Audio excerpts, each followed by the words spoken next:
Welcome to One on One with Jane. I'm your host, and today I have Uncle Screwy Louie. Is that how you say your name?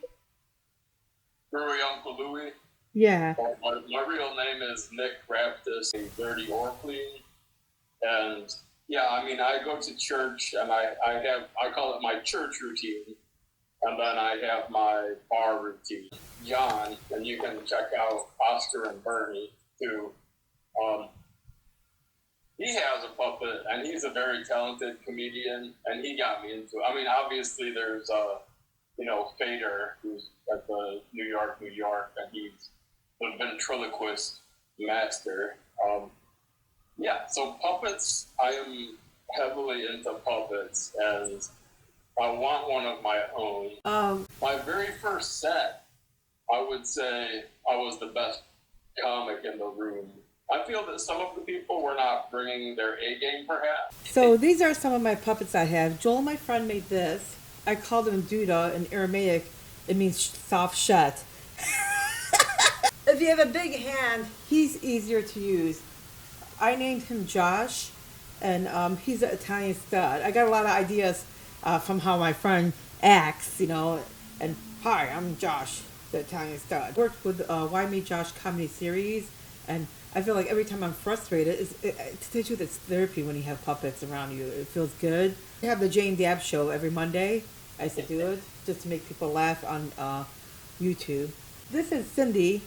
I kept thinking about calling her Natasha. Then I was thinking there's so many.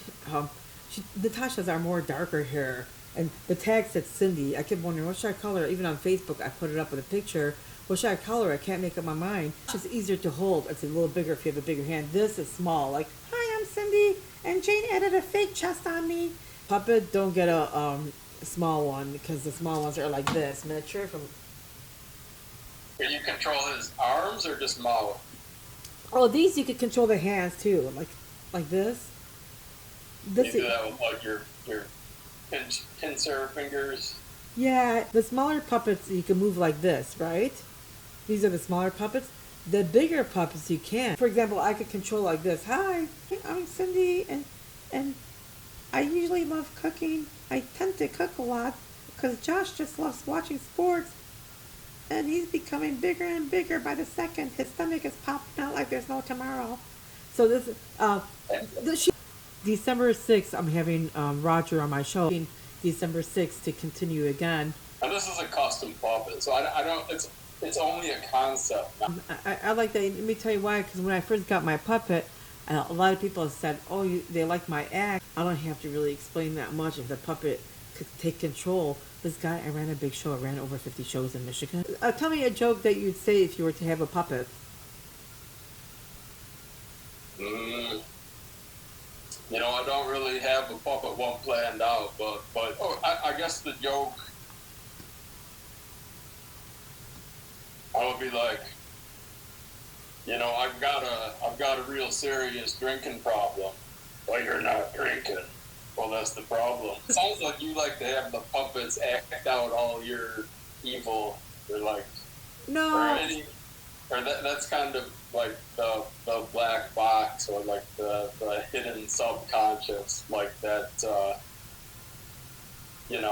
genocidal maniac lives inside of the puppet, but like the friendly external presentation. Someone writes, when I write, I have to act like it's kind of like multi-personality, and it's like, oh, okay.